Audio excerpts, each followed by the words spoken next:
श्री शिवाय नमस्तुभ्यम हर हर महादेव।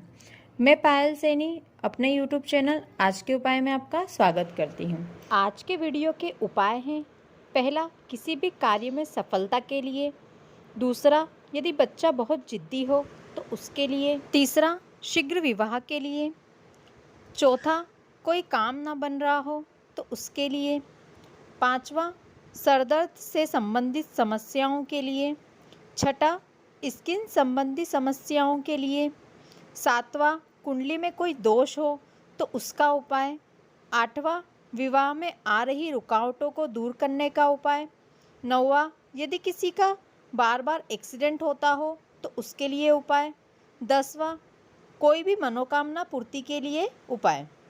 नमस्कार दोस्तों, आज के इस वीडियो में हम सोमवार की अष्टमी के बारे में जानने वाले हैं। सोमवार की अष्टमी शिव जी को इतनी प्रिय क्यों होती है और इस दिन हमें कौन कौन से उपाय करना चाहिए, ये सभी आज के इस वीडियो में हम बात करने वाले हैं। दोस्तों, शंकर और पार्वती के मिलन का दिन होता है सोमवार की अष्टमी। इस दिन शंकर और पार्वती मिले थे। इसके अलावा इस दिन माता पार्वती के जितने भी स्वरूप हुए हैं, यानी 64 योगिनियाँ भगवान शंकर से मिलने आती है। सोमवार अष्टमी के दिन माता पार्वती अपने रूपों में, जो उनके 64 रूप होते हैं, उन 64 रूपों में भगवान शंकर के सामने नृत्य करती है। जब माता पार्वती अपने 64 योगिनियों में शिव जी के सामने नृत्य करती है तो शिव जी प्रसन्न होकर उन 64 योगिनियों को अपने हस्तकमल पर धारण करते हैं।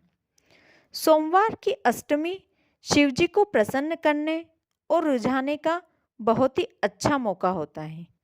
सोमवार की अष्टमी शिव जी को अत्यंत प्रिय होती है। सोमवार की अष्टमी के दिन शिवलिंग में केवल माता पार्वती का हस्तकमल नहीं होता। इस दिन शिवलिंग में माता पार्वती की सभी स्वरूप यानी 64 योगिनियाँ शिवलिंग की जलाधारी में विराजित होती हैं। 64 योगिनियों का हस्तकमल इस दिन शिवलिंग में स्थापित होता है। इस दिन माता पार्वती के हस्तकमल पर शिवलिंग पर चढ़ाई हुई सभी सामग्री जो होकर जाती है, वो सभी सामग्री 64 योगिनियों को प्राप्त होती है। उसका आनंद वो लेती है और इससे शिव जी अत्यंत प्रसन्न होते हैं। आइए जानते हैं सोम अष्टमी के दिन हमें कौन कौन से उपाय करना चाहिए। पहला उपाय, यदि आप किसी कार्य में सफलता प्राप्त करना चाहते हैं तो आपको ये उपाय करना चाहिए।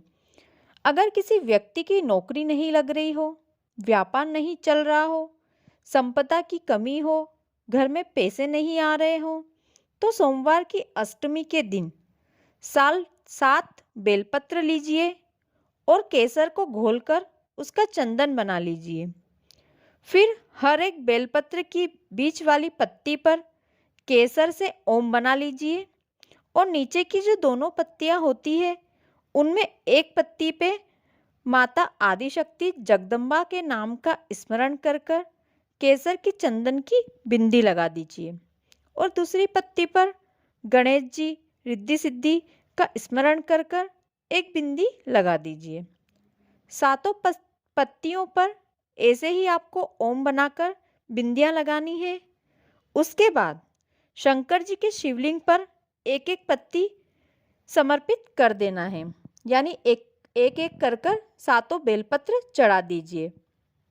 फिर उन 7 बेलपत्रों को घर ले आइए और लाल कपड़े में बांधकर अपने पास या अपनी तिजोरी में या व्यापार वाली जगह रख दीजिए। 1 या 2 महीना रख कर देखें, भोलेनाथ आपके घर में संपदा की, धन की बरसात कर देंगे। दूसरा उपाय, जो बच्चा अगर जिद्दी करता है उसके लिए है। जो बच्चे बहुत जिद्दी करते हो, बात नहीं मानते हो, कहना नहीं सुनते हो, तो सोमवार की अष्टमी के दिन एक शक्कर की भरी कटोरी लीजिए और अपने बच्चे के हाथ से शिवलिंग पर आप अवधूतेश्वर महादेव का स्मरण करके चढ़ा दीजिए। बच्चा जिंदगी में कभी जिद नहीं करेगा। तीसरा उपाय जिनका विवाह नहीं हो रहा है उनके लिए है।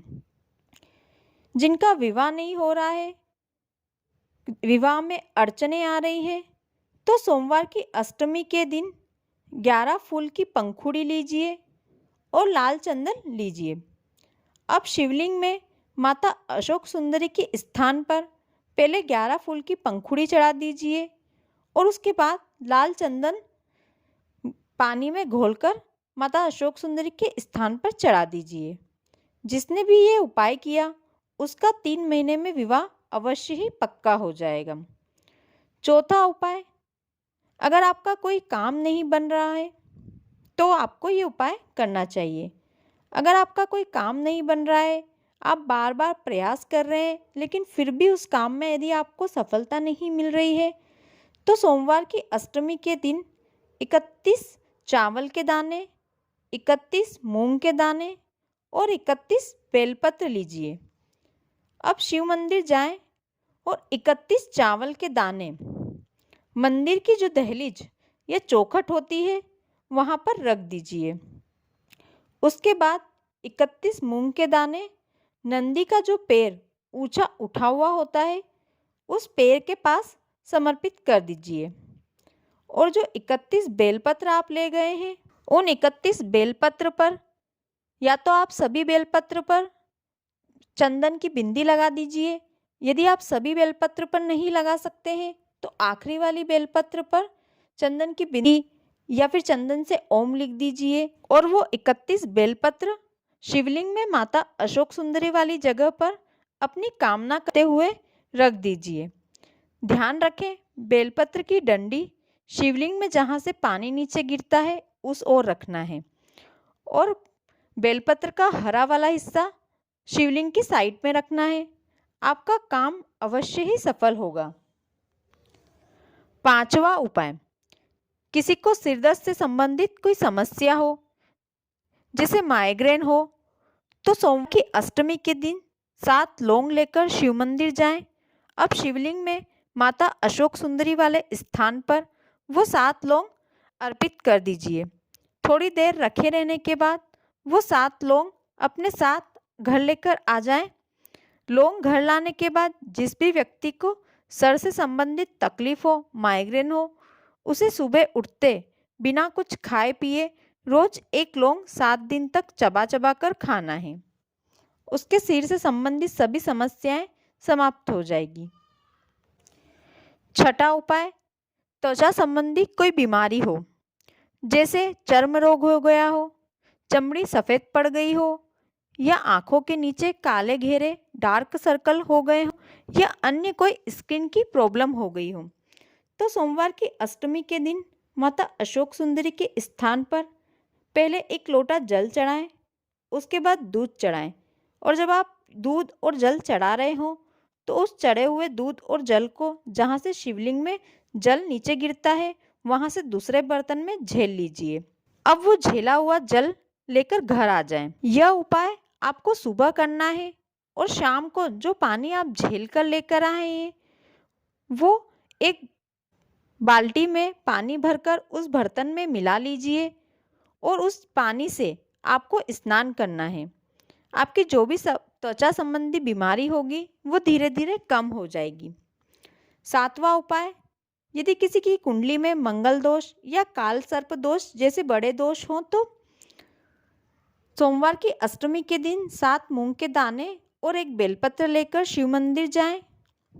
अब जिसकी कुंडली में दोष है उसकी हथेली पर बेलपत्र रखें और बेलपत्र का हरा वाला हिस्सा आपको ऊपर की ओर रखना है। अब इसके ऊपर 7 हरी मूंग के दाने रखकर ऐसा के ऐसा अपने हथेली से शिवलिंग में अशोक सुंदरी वाली जगह समर्पित कर दीजिए। इससे कितना भी भारी से भारी दोष होगा तो कुंडली से हट जाएगा। 8वां उपाय, विवाह के लिए हल्दी की 7 बिंदी की वाला उपाय।